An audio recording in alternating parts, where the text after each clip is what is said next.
warahmatullahi wabarakatuh. Waalaikumsalam warahmatullahi wabarakatuh. Alhamdulillah rabbil alamin, wassalatu wassalamu ala asrofil anbiya'i wal mursalin wa ala ashabihil kiram ajma'in, amma ba'du.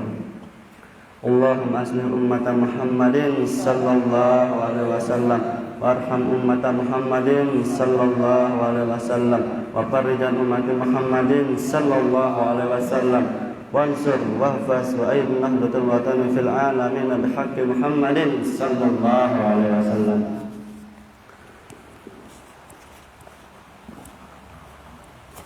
Alhamdulillahirabbil alamin. Jadi pada kesempatan sore kali ini saya akan mengulang hadis yang nomor 14. Silahkan dibuka. Qala Rasulullah sallallahu alaihi wasallam, atani min indi rabbi azza wa jalla faqala man shalla 'alaika min ummatika salatan kataballahu lahu biha asra hasanatin wa maha anhu asra sayyi'atin wa rafa'a lahu asra darajatin wa radda 'alaihi mithlaha, rawahu Ahmad an Abi Talhah.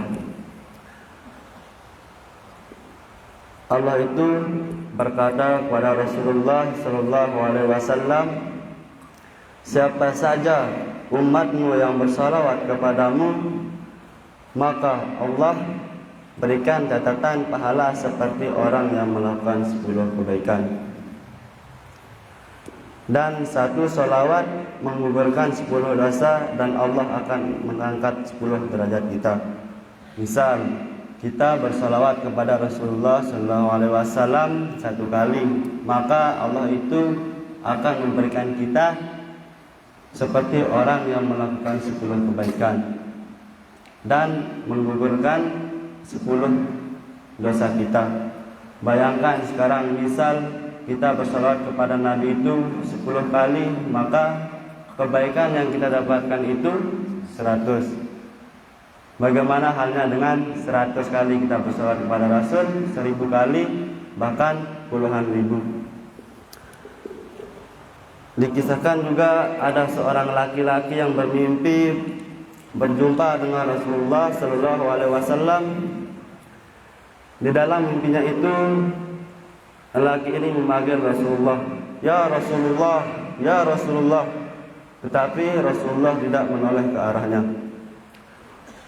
Manusia, orang kan kalau dipanggil dia dengar, tapi dia tidak noleh, maka bisa jadi dia tidak kenal atau bisa jadi dia salah panggil. Misalkan saya panggil si Ahmad, "Ya Ahmad, ya Ahmad," tapi orangnya bukan si Ahmad, maka dia nggak akan noleh.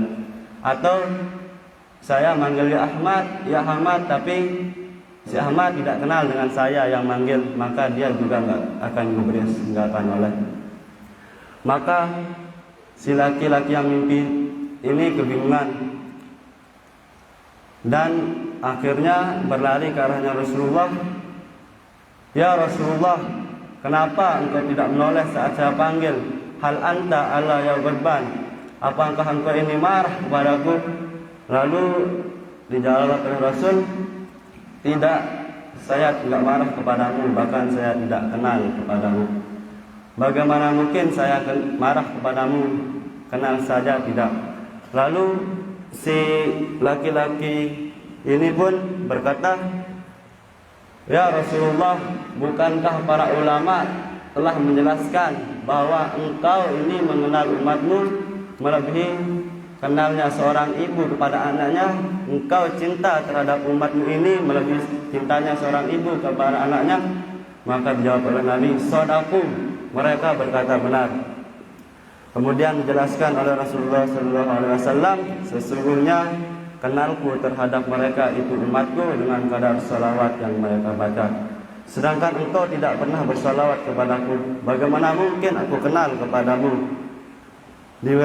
Diriwayatkan juga ketika seorang itu bersalawat kepada Rasulullah, malaikat itu datang kepada Nabi menyampaikan salamnya dengan namanya, bahkan dengan nama ayahnya juga. Misalnya si Ayub bersalawat kepada Nabi, Ayub bin Muhammad, misalnya namanya ayahnya Muhammad, yusallimu alaih.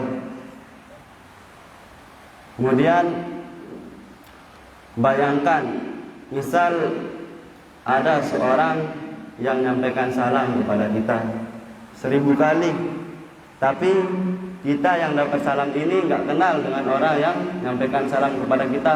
Pastilah kita penasaran dengan orang yang menyampaikan salam ini kepada kita. Terlebih-lebih orang yang kita kenal yang menyampaikan salam kepada kita beribu-ribuan kali, maka kita tidak akan pernah lupa kepadanya. Rabi'atul Adawiyah itu dia bersolawat kepada Rasulullah SAW itu ribuan kali setiap harinya. Ditanya, kenapa engkau bersolawat sekian banyak setiap hari? Maka dijawab oleh Rabi'atul Adawiyah, ya karena kalau saya bersolawat 2, 3, 10 kali, saya takut nanti Rasulullah itu lupa kepada saya. Maka satu hari ketika saya bersolawat 10.000 kali, Rasulullah itu tidak lupa kepada saya. Kemudian juga setelah bangun dari tidurnya, seorang laki-laki tersebut akhirnya sadar bahwa dirinya yang jarang bersolawat.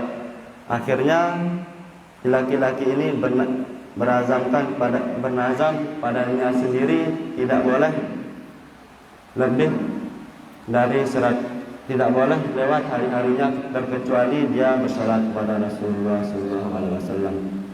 Makanya kita di sini beruntung sekali dapat berselawat setiap hari, setiap sore kepada Rasulullah SAW. Berapa sudah kebaikan yang kita dapatkan setiap harinya dengan berselawat kepada sang Nabi. Nabi Musa itu pernah ingin dijadikan umatnya Rasulullah SAW karena tahu kemuliaan yang dimiliki oleh Rasulullah SAW. Allah berkata kepada Musa, "Auhallahu ila Musa." Allah memberikan wahyu kepada Musa, "Ya Musa, wahai Musa, in aradta an akuna aqrabu ilaika min kalamika ila lisanik." Ya Musa, jika engkau ingin dekat denganku melebihi dekatnya lisan dengan ucapan, kan lisan dengan ucapan ini kita tidak bisa memisahkan antara kedekatannya. Kemudian wa min waswasa liqalbika ila qalbik, dari bisikan hatimu ke hatimu. Wa min ruhika ila badanik, dan lebih dekat daripada ruhmu dengan badanmu.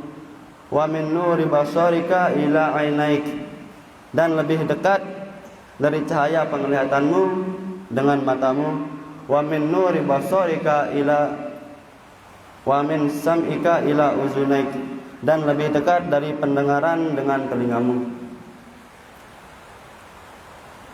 Allah itu mengatakan kepada Musa, "Wahai Musa, jika engkau ini ingin dekat kepadaku melebihi yang aku ibaratkan seperti yang dari itu, maka satu bunyinya, fa'aksir, perbanyaklah minas sholati ala Nabi Muhammad sallallahu alaihi wasallam." Maka perbanyaklah salawat kepada Rasulullah sallallahu alaihi wasallam. Seorang rasul, seorang nabi, seorang kasih Allah yang waktu itu belum lahir, Rasulullah sallallahu alaihi wasallam diperintahkan oleh Allah Subhanahu wa taala untuk bersolawat kepada Rasulullah. Kemudian pernah dikabarkan juga Nabi Musa alaihissalam, beliau melihat sekelompok kaum dan berkata, "Ya Rabb, ini kaum engkau masukkan ke dalam surga, apakah ini umatku atau dengan kebaikan atau dengan amal yang mereka punya?" Lalu Allah mengatakan, "Bala, bukan, itu adalah umatnya Rasulullah SAW. Kemudian ada sekelompok kaum lain yang berbuat seperti ini dan seperti ini. Apakah engkau masukkan ke dalam surga dengan amalnya, atau itu adalah umatku? Lalu Allah mengatakan, bala, bukan, itu adalah umatnya Muhammad SAW. Lalu kemudian ada sekelompok kaum lain yang berbuat seperti ini dan seperti ini. Apakah engkau memasukkannya ke dalam surga? Apakah itu adalah umatku atau dengan amal yang mereka punya? Maka tetap Allah menjawab, bala, melainkan itu adalah umatnya Muhammad SAW. Maka sangat beruntung kita menjadi umatnya Rasulullah SAW, karena ada sholawat yang kita baca, dan sholawat yang kita baca mempunyai banyak kelebihan. Bagaimana kita cara mensyukurinya? Yaitu dengan banyak-banyak bersholawat kepada Rasulullah SAW. Semoga nanti di akhirat kita mendapat syafaat Nabi Muhammad SAW. Mungkin itu saja yang dapat saya sampaikan. Sekian Allahumma taufiq hadi ila sabil rasul. Wassalamualaikum warahmatullahi wabarakatuh. Yang tugas besok sore Zikratul Majlis.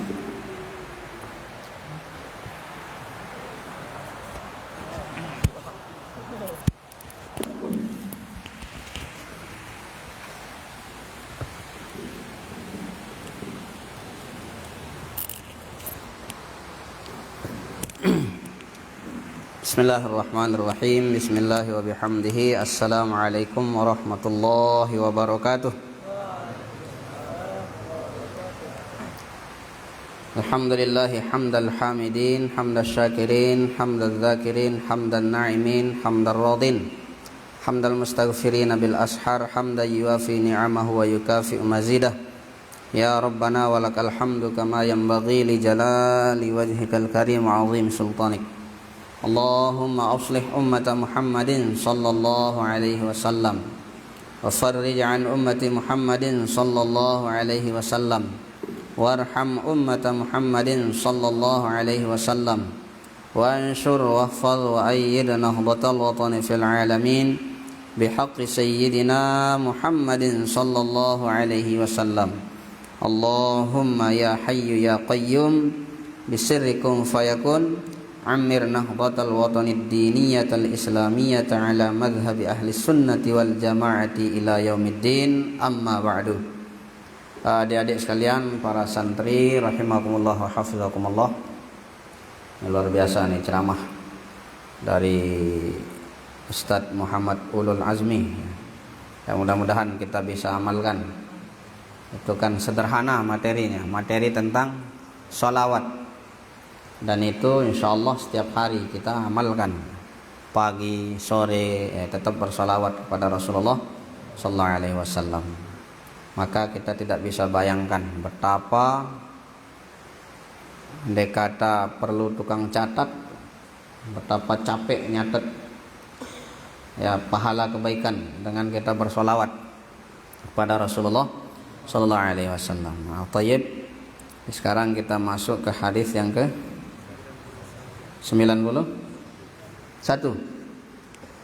Qala Rasulullah sallallahu alaihi wasallam, "Idza du'iya ahadukum ilal walimati falyatiha." Rawahul Bukhari.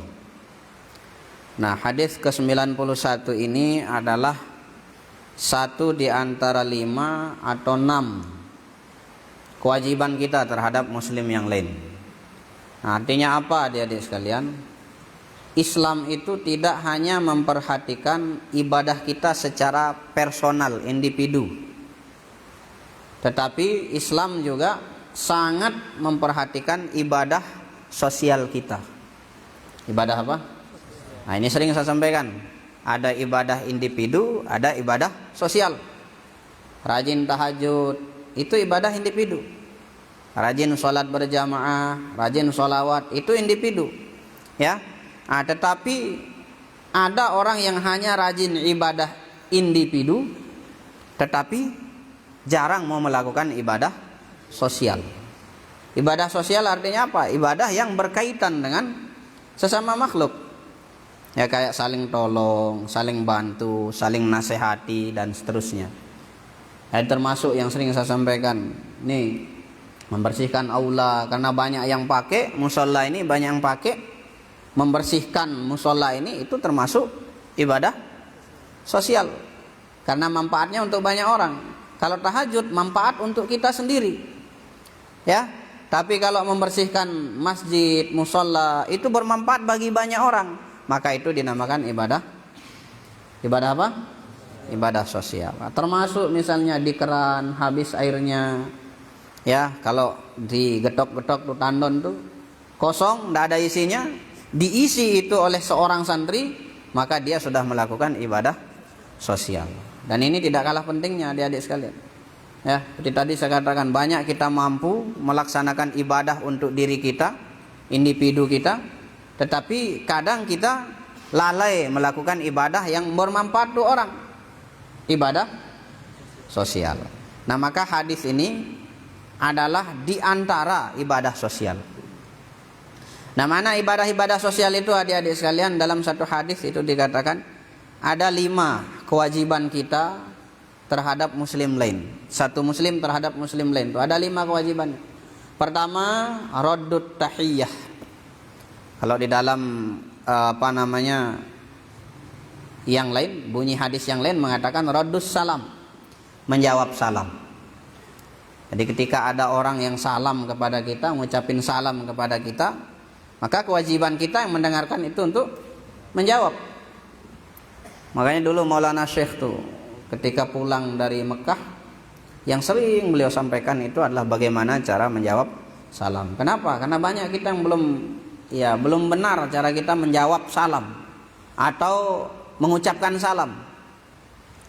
Assalamualaikum kita bilang. Pas enggak tuh? Hah? Kan yang pas itu assalamualaikum. Assalamualaikum. Kemudian Maulana Syekh kan ceritanya pernah tuh sampai merusak TV. Nah, gara-gara di acara TV itu orang yang ngisi itu lengkap salamnya, tapi dipotong-potong. Assalamualaikum warahmatullahi wabarakatuh. Langsung tuh beliau katanya tuh TV di hadapan beliau tuh dihancurkan. Nah, ini jadi bab salam ini penting sekali adik-adik sekalian. Karena salam itu apa kandungannya? Doa. Salam itu ada kandungan doa. Makanya tadi yang pertama itu raddut tahiyyah, menjawab salam. Bahkan di dalam hadis lain Rasulullah SAW menjelaskan la tadkhulul jannata hatta tu'minu wa la tu'minu hatta tahabbu. Kalian tidak akan masuk surga sebelum kalian beriman kepada Allah Subhanahu wa taala. Nah, kemudian di antara ciri orang beriman itu kata Rasul sallallahu alaihi wasallam adalah saling sayang menyayangi satu dengan yang lain. Misalnya antara orang tua dengan anak saling sayang, itu salah satu ciri orang beriman. Antara masyarakat dengan masyarakat, antar santri dengan santri saling sayang, itu adalah ciri beriman. Nah, kemudian Rasul melanjutkan, di antara cara kita supaya tumbuh rasa saling sayang di dalam diri kita itu adalah apa? Afsyus salam. Silahkan saling tebarkan salam. Masuk ruangannya, assalamualaikum warahmatullahi wabarakatuh. Ya, ketemu sama guru kita, ya ini sudah biasa nih. Kalau sama guru sudah sering nih, assalamualaikum ustadz dan seterusnya. Nah, tinggal sekarang bagaimana nih? Sesama santri nih, masuk ruangan, ucapkan salam. Sesama suami istri, misalnya suami masuk ke ruangan, masuk ke rumah, ucapkan salam. Ya, seorang anak misalnya ketika akan pergi kemana, ke pondok, ke sekolah atau kemana, ucapkan salam. Maka kata Rasul sallallahu alaihi wasallam, dengan tetap kita memakmurkan, melestarikan, saling ucapin salam, ya, itu akan menyebabkan kita tetap saling sayang. Nah, maka kalau ada di antara antum ini kalian yang mungkin ada yang saling tidak suka begitu sama kawannya, coba nih praktekkan afsyus salam, ucapkan salam. Kenapa? Karena salam itu termasuk di antara nama Allah Subhanahu wa taala. Paham tuh? Ini yang pertama, ibadah yang pertama. Ibadah sosial yang pertama, menjawab salam. Kemudian yang kedua, setelah radut tahiyah, ijabatud da'wah. Ini termasuk yang dibahas di hadis ini. Nah, apa maknanya ijabatud da'wah? Ijabatud da'wah itu artinya menghadiri undangan. Ya, apalagi ini santri sering sekali diundang sama masyarakat, ya. Merce kah, ai ampat kah, salut kah, lebih-lebih itu sering ada yang undang kita. Maka kewajiban kita untuk menghadiri undangan itu. Nah, di hadis kita yang kita kaji ini dikatakan apa? Idza du'iya ahadukum ilal walimati falyatiha. Kalau kalian misalnya nanti ada siapa keluarganya, kawannya yang nikah, ya, kemudian diadakan walimah, walimatul urus, maka datangi dia. Wajib hukumnya kita mendatangi. Bahkan dalam kitab Fathul Wahhab tuh kalau tidak salah, ya. Al-ijabatu lil ursi fardhu ainin wa li ghairihi sunnah.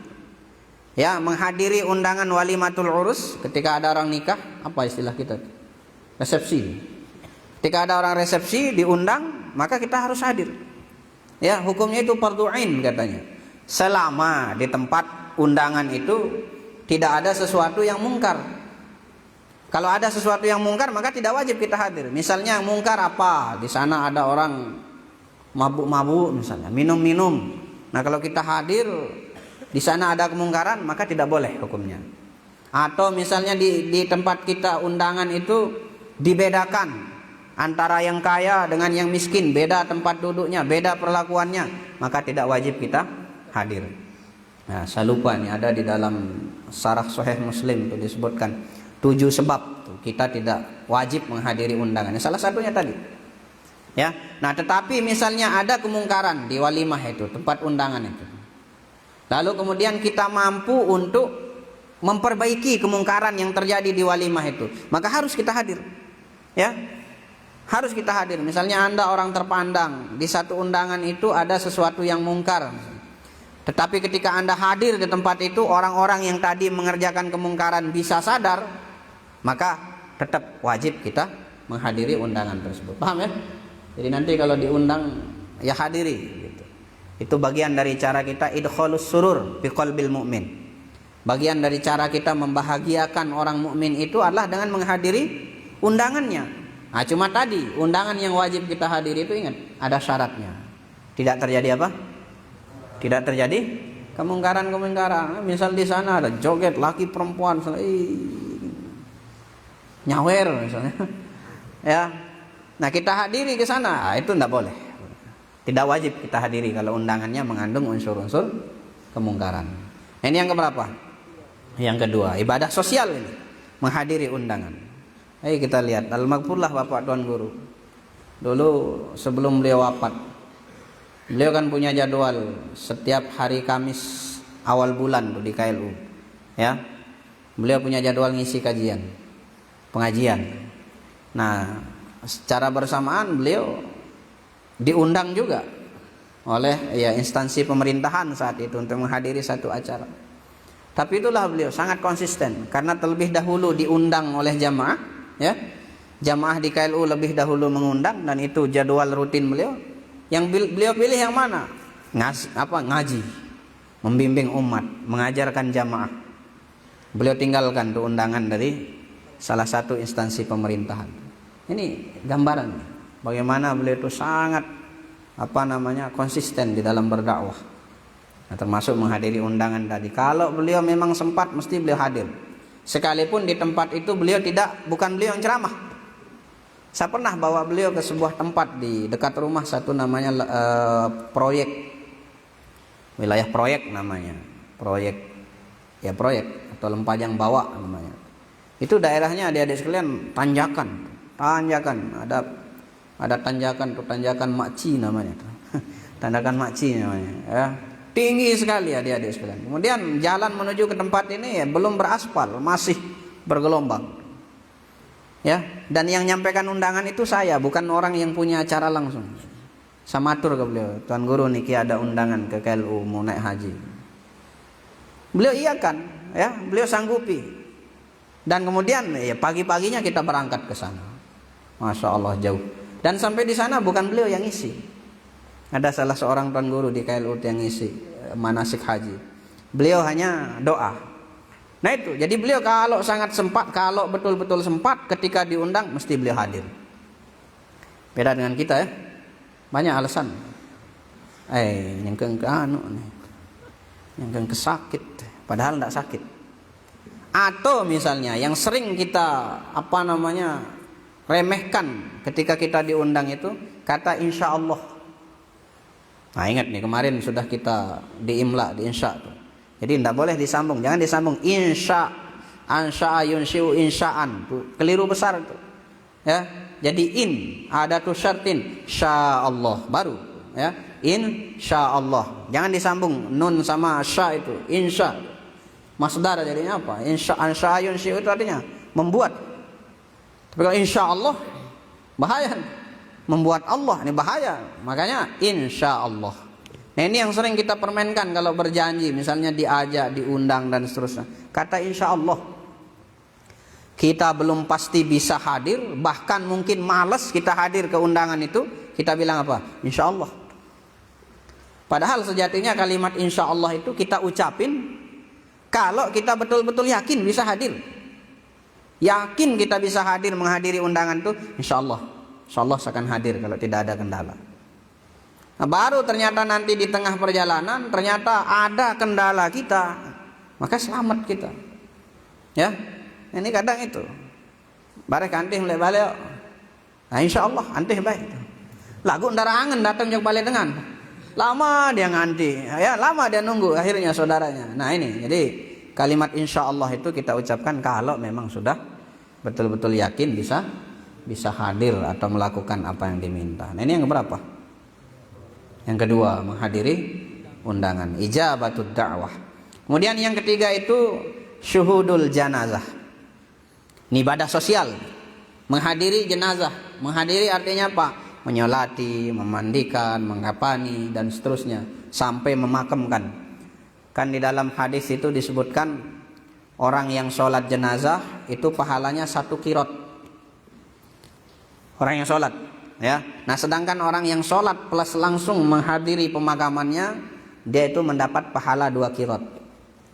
Lalu para sahabat bertanya, ya Rasulullah, apa sih yang dimaksud 1 qirot 2 qirot itu? Lalu Rasul sallallahu alaihi wasallam menjawab, 1 qirot itu sebesar 1 gunung Uhud. Nah, kita belum pernah ke Mekah ya. Kita tidak tahu bagaimana besarnya. Katanya gunung Uhud itu panjang sekali gunung Uhud. Nah, kalau kita sholat jenazah plus menghadiri pemakamannya, memakamkan, maka kita mendapatkan pahala 2 qirot. Artinya 2 kali gunung Uhud.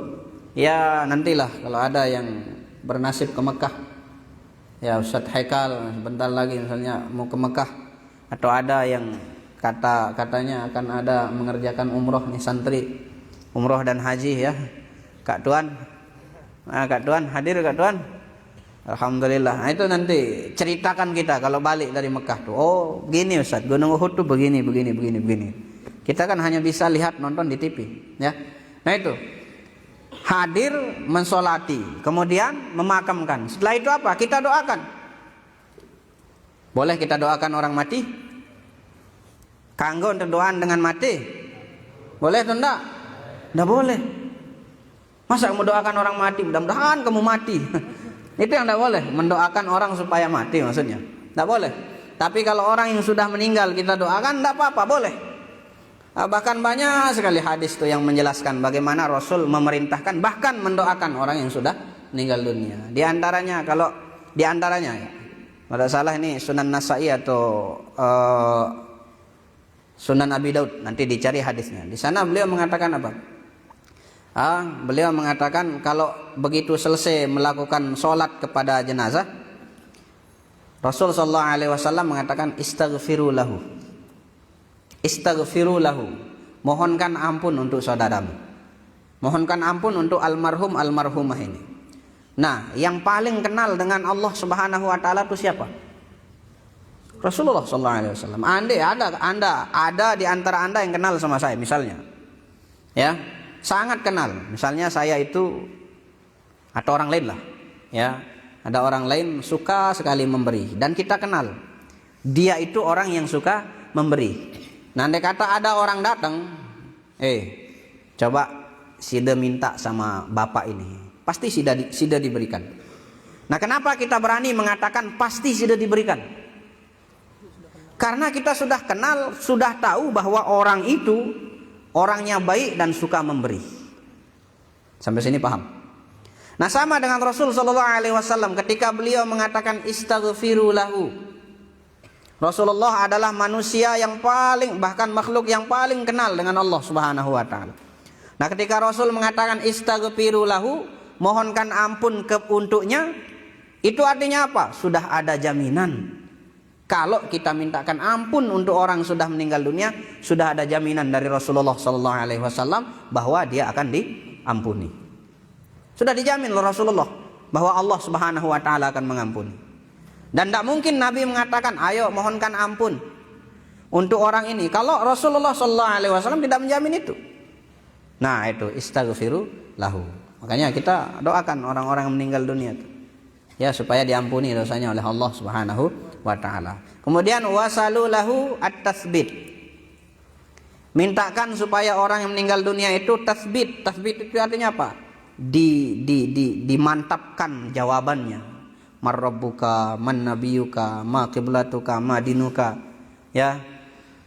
Terus apa lagi? Ma imamuka dan seterusnya. Ketika ditanya oleh malaikat, kita doakan supaya jawabannya itu benar semua. Makanya ketika talqin baca apa? Sabbatakallahu bil qawli tsabit. Sabbatakallahu bil qawli tsabit. Itu sebenarnya dasarnya. Kita doakan. Ya, dan banyak sekali hadis-hadis yang menjelaskan bahwa Rasul memerintahkan kita untuk apa? Mendoakan orang-orang yang sudah meninggal dunia. Bahkan diajarkan doanya. Apa doanya? Allahumma ghfir lahu warhamhu wa'afihi wa'fu anhu. Ya, itu tidak salah dalam Sahih Muslim. Ya Allah, ampuni dia, warhamhu, sayangi dia. Dia siapa? Dia orang yang sudah meninggal. Itu yang didoakan oleh Rasulullah sallallahu alaihi wasallam. Nah, ini yang ketiga. Apa yang ketiga? Syuhudul janazah. Ya. Di antara kewajiban kita itu adalah mengiring, membawa, mengantarkan saudara kita yang meninggal dunia ke pemakamannya. Kemudian yang keempat, iyadatul marid. Iyadatul marid itu artinya apa? Menjenguk orang sakit. Ada kawan kita sakit, kita datang jenguk dia. Apalagi sakit keras, kita jenguk. Kenapa adik-adik sekalian? Ya tadi, ini adalah bagian dari ibadah sosial kita. Kadang orang itu tidak sehat, orang sakit itu tidak sembuh dengan obat. Ya, obat itu wasilah sekali lagi. Dan banyak wasilah kita untuk sembuh. Kadang dengan didatangi, dijenguk, ya kan? Kita jenguk, datang ke rumahnya, dilihat kita hadir, Masya Allah bahagia, dia bersemangat untuk sembuh, akhirnya sehat. Ya, nah ini. Jadi kita punya adab juga ketika menjenguk orang sakit. Pertama adabnya apa? Ya, adab kita pertama doakan dia ketika kita sampai sana. Apa doanya kalau orang sakit? La ba'sa tahurun insyaallah. Kalau kita jenguk orang sakit, doakan. Jangan sampai di sana, iya wah upah dia. Dia mencari dengan aku, nah ini terima, wah kamu sakit mesa, terserah.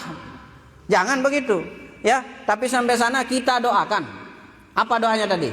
La ba'sa tahurun insyaallah. Apa artinya? Tidak apa-apa, sabar. Tahurun insyaallah. Ini adalah bagian dari cara Allah Subhanahu wa taala membersihkan dosa-dosamu. Itu kita bilang. Kemudian adab kita yang kedua. Adab yang kedua, minta doanya. Dalam hadis kalau tidak salah al-azkar itu disebutkan, ya. Kalau kita datang ke orang sakit, murhu falyad'u laka fa inna du'aahu ka du'ail malaikah. Itu katanya. Ya, perintah dia untuk mendoakan kita, minta doanya adik-adik sekalian. Ya, orang yang sedang sakit terbaring, minta doanya. Jangan cuma kita yang mendoakan, tapi kita minta doanya. Kenapa? Fa inna du'aahu ka du'ail malaikah. Doanya orang yang sakit, apalagi dia orang soleh, orang yang bersabar, maka doa orang sakit itu seperti doanya malaikat. Artinya apa? Tidak akan ditolak oleh Allah Subhanahu wa taala. Kemudian yang ketiga, ya di antara adab kita itu adalah la yaqulanna ahadukum illa bi khair. Jangan sampai kita masuk sana ngomong itu dengan sesuatu yang jelek, yang buruk. Apalagi membicarakan keburukan orang yang sakit. Tapi kita bicara di sana, berucap di sana itu dengan kata-kata yang baik. Oh, ini dulu selama sehat dia suka bantu kita, mudah-mudahan cepat sehat, cepat sembuh. Gitu. Kenapa? Fa innal malaikata yu'minuna ala ma taqulun, katanya. Karena malaikat itu mengaminkan apa yang kita ucapkan itu. Ya, diaminin sama malaikat. Kita nyebut yang jelek, malaikat aminkan. Dan dibalik, walaka mithlu ma qulta. Walaka mithlu ma taqul. Kamu juga mudah-mudahan kamu jelek seperti apa yang kamu bilang. Tetapi kalau di sana kita nyebut yang baik-baik, ya, kita mengucapkan yang baik-baik, malaikat aminkan dan kembali kita juga didoakan oleh malaikat. Ini yang keempat. Yang kelima itu adalah tashmitul 'atis idza hamidallah. Mendoakan orang yang bersin kalau dia mengucapkan alhamdulillah. Nah, ini bagian dari ibadah sosial, adik-adik. Nah, kenapa kita harus doakan? Karena bersin itu kan ya nikmat. Ya, nikmat. Bahkan kata Tuan Guru dulu, beliau menjelaskan kalau kita bersin itu banyak sekali penyakit kuman-kuman yang keluar dari tubuh kita ketika kita bersin. Nah, maka karena keluarnya penyakit kita ketika kita bersin itu adalah nikmat, maka bagi orang bersin bersyukur kepada Allah Subhanahu wa taala. Nah, ketika ada kawan kita bersin kemudian mengucapkan alhamdulillah, maka kita yang mendengarkan mengucapkan yarhamukallah atau yarhamukumullah. Nah, di sini ada dua, ada yang tashmit, ada yang bilang tasmit.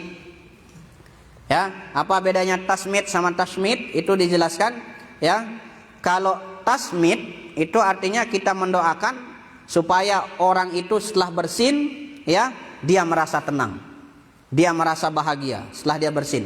Kalau tashmit, kita doakan orang itu setelah bersin mudah-mudahan jauh dari bencana, dari musibah. Nah, maka itu kita saling doakan akhirnya kan. Nah, ini yang keberapa? Yang kelima. Yaitu 5 dalam satu hadis. Dalam hadis yang lain itu 6. Apa yang keenam itu? Izastan sohaka pansoh lahu. Kalau ada orang minta nasihat kepada kita, maka nasihati dia. Tapi kan saya bukan orang yang berilmu untuk bisa memberikan nasihat. Nasihat itu sering saya sampaikan, tidak mesti harus keluar dari orang-orang yang berilmu, berprestasi, dapat juara. Enggak. Ya, sekedar apalah nasihat yang bisa kita berikan. Atau misalnya, makanya sering saya katakan, rajin-rajin minta nasihat sama guru-guru kita, sama orang alim, orang soleh.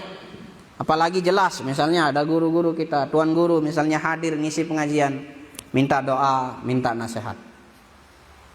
Paham ya? Nah, jadi ada 6, itu ibadah sosial yang sangat diperhatikan oleh Rasulullah SAW. Bukan berarti ibadah-ibadah sosial yang lain tidak penting, ya. Tetapi ini yang sangat-sangat diperhatikan oleh Rasulullah SAW. Pertama tadi apa? Menjawab salam. Kemudian yang kedua, menghadiri undangan. Kemudian yang ketiga, mengiringi, menghadiri orang yang meninggal. Kemudian yang keempat, menjenguk kawan kita yang sakit. Kemudian yang kelima, mendoakan orang yang bersin ketika dia mengucapkan alhamdulillah. Kalau tidak mengucapkan alhamdulillah, tidak wajib kita mengucapkan doa tadi, ya. Nah, kemudian yang terakhir itu memberi nasihat kalau ada orang yang meminta. Ya, mudah-mudahan ya, kajian kita sore ini diberkahi oleh Allah Subhanahu wa taala, dan kita semua juga mudah-mudahan mendapatkan ilmu yang barokah. Naktafi bihadzal qadar, insyaallah barakatan wa nafi'ah. Subhanakallahumma bihamdika asyhadu an la ilaha illa anta astaghfiruka wa atubu ilaik. Allahumma fiq wal hadi ila sabilir rasyad. Wassalamu alaikum warahmatullahi wabarakatuh.